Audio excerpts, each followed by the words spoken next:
Friends, welcome back to my SP medicos channel. आज का topic है अल्जाइमर डिजीज। अल्जाइमर डिजीज एक प्रकार का न्यूरोलॉजिकल डिसऑर्डर होता है। तो आज के टॉपिक में न्यूरोलॉजिकल डिसऑर्डर के बारे में हम स्टडी करेंगे। चलिए फ्रेंड्स, अपने टॉपिक को स्टार्ट करते हैं। सबसे पहले अल्जाइमर डिजीज के हम इंट्रोडक्शन को समझेंगे ताकि जो भी कन्फ्यूजन होगा यहाँ पे आपका क्लियर हो सके। जो अल्जाइमर डिजीज़ होता है एक प्रकार का न्यूरोलॉजिकल डिसऑर्डर होता है। इसमें क्या होता है कि हमारी ब्रेन की जो सेल्स होती हैं वो डेथ करने लगती है, जिसके कारण उस पर्सन की मेमोरी लॉस हो जाती है और उसका जो कॉग्निटिव फंक्शन होता है उसमें भी कमी देखने को मिलती है। जो अल्जाइमर डिजीज़ होता है वो डिमेंशिया का ही एक टाइप होता है। अल्जाइमर डिजीज़ को हम न्यूरो डीजनरेटिव डिजीज़ के नाम से भी जानते हैं, क्योंकि न्यूरो का मतलब होता है न्यूरॉन और डीजनरेटिव का मतलब होता है डिस्ट्रॉय होना, यानी कि ब्रेन में जो न्यूरॉन्स प्रेजेंट होते हैं, जो सेल्स प्रेजेंट होते हैं, उनका डीजनरेशन होता है। इसलिए हम अल्जाइमर डिजीज़ को न्यूरो डीजनरेटिव डिजीज़ के नाम से भी जानते हैं। At first symptoms are mild, यानी कि स्टार्टिंग में इसके सिम्टम्स माइल्ड होते हैं, बट अगर हम इसका केयर नहीं करें, इसका ट्रीट नहीं करें, तो आगे जाकर ये सीवियर भी हो सकता है। नेक्स्ट हम बात करेंगे डेफिनेशन। जो अल्जाइमर डिजीज है ये एक प्रकार का इरिवर्सिबल और प्रोग्रेसिव ब्रेन डिसऑर्डर होता है। इसमें उस पर्सन की मेमोरी जो होती है और थिंकिंग स्किल जो होती है वो धीरे धीरे डिस्ट्रॉय करने लगती है। नेक्स्ट वन हम बात करेंगे कॉजेज। कॉजेज में जो अल्जाइमर डिजीज होता है वो डिमेंशिया का ही एक टाइप होता है।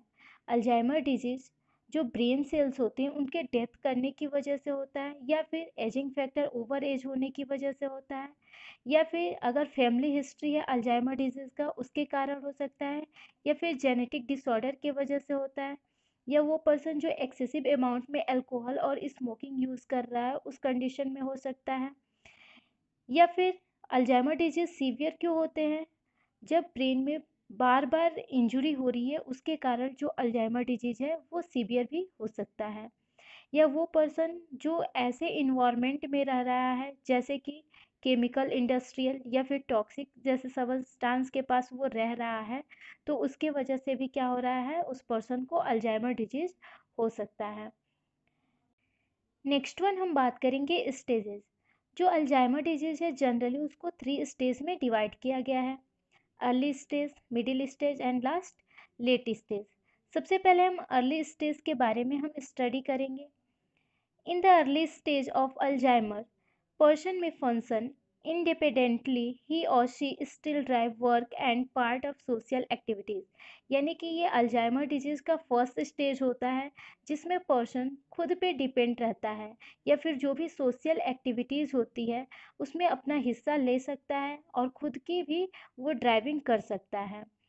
सिम्टम्स में नॉट बी वाइडली, यानी कि इसमें सिम्टम्स जो होते हैं वो दिखाई नहीं देते हैं ज़्यादा this stage, but family close friends, लेकिन फिर भी क्या होता है, जो भी फैमिली मेम्बर होते हैं या उनके जो क्लोज फ्रेंड होते हैं वो उनके मेंटली जो भी चेंजेज हुए रहते हैं उसको वो नोटिस कर सकते हैं, या फिर अगर डॉक्टर के पास जाता है तो डॉक्टर अपने डायग्नोस्टिक टूल्स के थ्रू उसके सिम्टम्स को आइडेंटिफाई कर सकता है।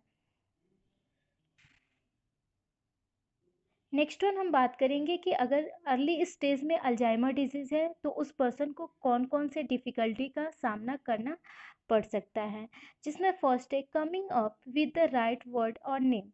यानी कि इसमें जो पर्सन होता है किसी राइट वर्ड को बोलने में असमर्थ होता है, या फिर किसी के नाम को बोलने में असमर्थ होता है। Next, remembering names when introduce to new people, लेकिन अगर वो नए लोगों से मिलता है, उनसे पहचान बनाई जाती है, तो उसको वो याद रखता है। Next, having difficulty performing task in social और वर्क सेटिंग, लेकिन फिर भी क्या होता है कि अगर वो पर्सन कोई सोशल एक्टिविटीज़ कर रहा है या फिर सोशल एक्टिविटीज़ में अपना हिस्सा ले रहा है तो उसमें खुद को वो डिफ़िकल्टी फील करता है।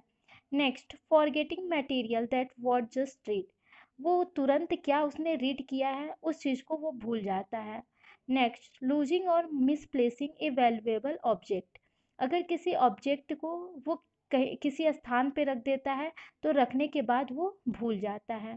Next, experiencing increase trouble with planning organizing, अगर वो किसी भी प्लान को ऑर्गेनाइज कर रहा है तो उसको इंट्रोड्यूस कराने में वो खुद को डिफ़िकल्टी का सामना उसको करना पड़ता है। नेक्स्ट हम बात करेंगे माइल्ड स्टेज।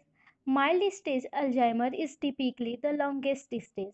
माइल्ड स्टेज जो होता है सबसे लॉन्गेस्ट स्टेज होता है अल्जाइमर डिजीज का, and can last for many years, जो कि लंबे समय तक ये रहता है।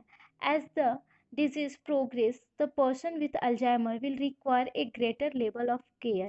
इस डिजीज के दौरान यानी कि इस स्टेज के दौरान उस पर्सन को ग्रेटर लेवल का केयर प्रोवाइड करने की ज़रूरत होती है।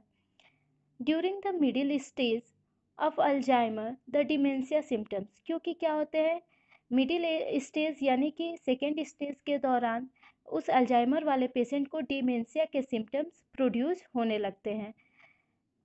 The person may confused words, get frustrated or angry and act unexpected ways। यानी कि इसमें वो पर्सन क्या होता है अपने वर्ड्स को लेकर कंफ्यूज रहता है, फ्रस्ट्रेट रहता है और बहुत जल्दी एंग्री हो जाता है। Damage to nerve cells in the brain, brain के जो नर्व्स होते हैं वो डैमेज होने लगते हैं, जिसके वजह से उस पर्सन को बहुत सारे डिफ़िकल्टी का सामना करना पड़ता है।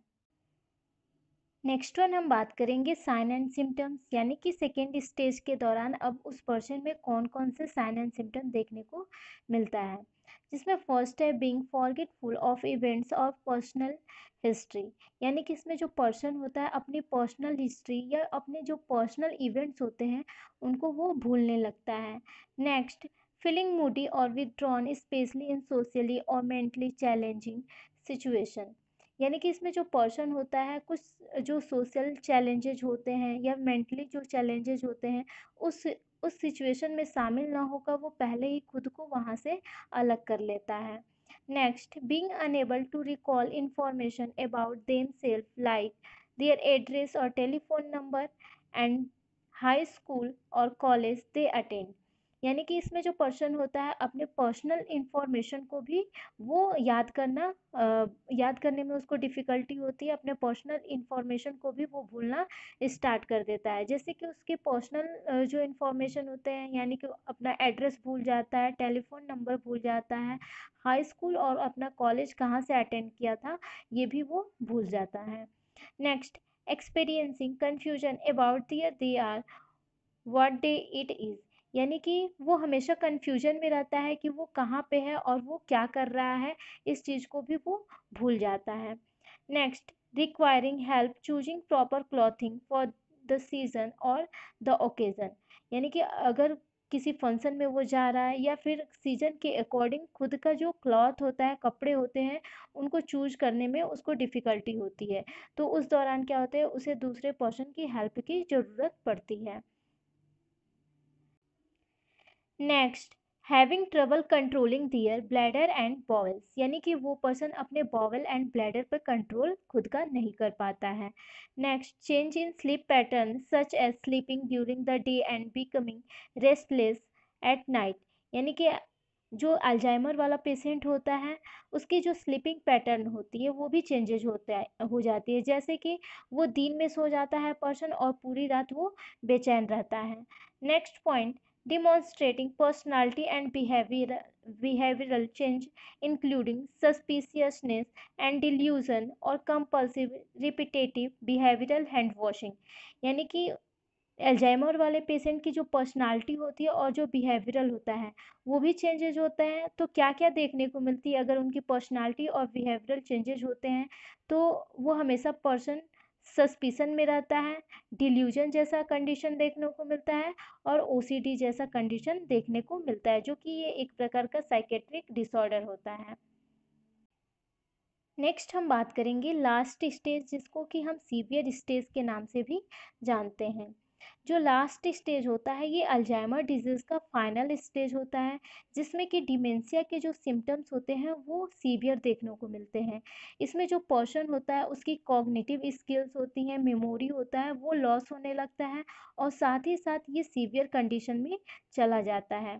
इसमें जो पर्सन होता है उसकी पर्सनालिटी चेंजेस हो जाती हैं, जिसके कारण इस स्टेज में उस पर्सन को एक्सटेंसिव केयर की ज़रूरत पड़ती है। नेक्स्ट हम बात करेंगे साइन एंड सिम्टम्स, यानी कि अब पेशेंट जब लास्ट स्टेज में चला जाता है तो उसके अंदर कौन कौन से सिम्टम्स देखने को मिलते हैं, जिसमें फर्स्ट है require around the clock assistance with daily personal care, यानी कि इसमें क्या होता है कि उसको पर्सनल केयर की ज़रूरत पड़ती है उस पर्सन को, और साथ ही साथ उसके आसपास कोई ना कोई एक असिस्टेंस की ज़रूरत पड़ती है। Next, loss awareness of recent experience as well as of their surroundings, यानी कि जो पर्सन होता है, अल्जाइमर वाला जो पर्सन होता है, वो अपने आसपास के जो भी इन्वायरमेंट होते हैं उससे वो अवेयरनेस रहता है। तो जो पर्सन उसका केयर करता है उस चीज़ से वो अवेयर करवाते रहे आसपास के वातावरण से। Next, change in physical abilities including walking, sitting and eventually swallowing, यानी कि इसमें पर्सन की जो फिजिकल एबिलिटीज होती है वो चेंजेज हो जाती है, जैसे कि पर्सन अच्छे से वॉक नहीं करता है, सिटिंग नहीं कर पाता है, और कभी कभी वो swallowing भी अच्छे से नहीं कर पाता है। Next point, have difficult communicating, यानी कि उसको कम्युनिकेशन करने में भी डिफ़िकल्टी होती है। नेक्स्ट वन हम बात करेंगे डायग्नोस्टिक इवेलुएशन, यानी कि जो डॉक्टर होता है वो डायग्नोसिस के थ्रू ये पता लगाता है कि पेशेंट को कौन सा डिजीज़ हुआ है, यानी कि वो अल्जाइमर डिजीज़ से सफ़र कर रहा है या फिर नहीं कर रहा है, जिसमें फर्स्ट है हिस्ट्री टेकिंग, पर्सन का, उस पेशेंट का हम हिस्ट्री लेंगे ताकि ये हम पता करेंगे कि उसके फैमिली मेम्बर में कोई ऐसा पर्सन तो नहीं था जो अल्जाइमर डिजीज़ से सफ़र कर रहा है, या फिर वो पर्सन कभी कोई ब्रेन इंजरी से तो सफ़र नहीं किया है।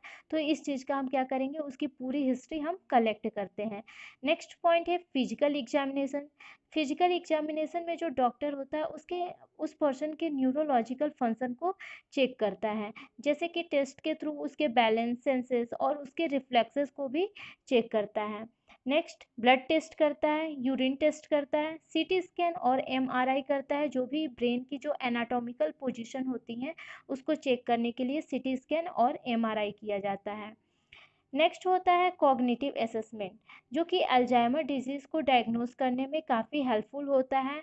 उसको कंफर्म करने का एक तरीका होता है कि वो पेशेंट वाकई अल्जाइमर डिजीज़ से सफ़र कर रहा है या नहीं कर रहा है, जिसमें हम कॉग्निटिव असेसमेंट में हम करते क्या हैं, पेशेंट से हम बहुत ही सिंपली क्वेश्चन पुटअप करते हैं। अगर उस सिंपल क्वेश्चन का जो पर्सन है सही सही आंसर देता है, दैट मीन्स क्या कि वो पेशेंट अल्जाइमर डिजीज़ से सफ़र नहीं कर रहा है।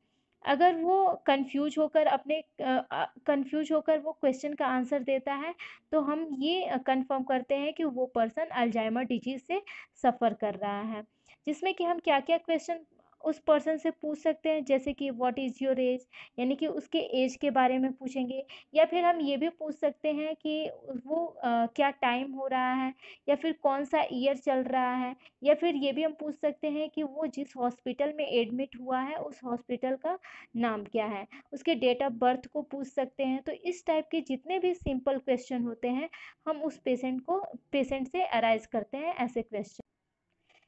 नेक्स्ट हम बात करेंगे मेडिकल मैनेजमेंट, यानी कि अल्जाइमर डिजीज़ के लिए कोई भी एक स्पेशल ड्रग को अभी तक मॉडिफाई नहीं किया गया है, लेकिन फिर भी हम क्या करते हैं, अल्जाइमर के जो भी सिम्टम्स अपीयर होते हैं उसके अकॉर्डिंग हम क्या करते हैं, उस पर्सन के लाइफ को हम इम्प्रूव करते हैं। जैसे कि क्या क्या, जैसे जैसे उस पर्सन को सिम्टम्स अपीयर होते हैं उसके अकॉर्डिंग हम पर्सन को ड्रग्स प्रोवाइड कर सकते हैं, जैसे कि cholinesterase inhibitor drugs provide करते हैं उसके सिम्टम्स को रिलीफ करने के लिए, या फिर हम उस पर्सन को एंटीसाइकोटिक ड्रग भी प्रोवाइड करते हैं, या फिर एंटी डिप्रेसेंट ड्रग प्रोवाइड कर सकते हैं अल्जाइमर का जो भी सिम्टम्स अपीयर हो रहा है उससे रिलीफ पाने के लिए।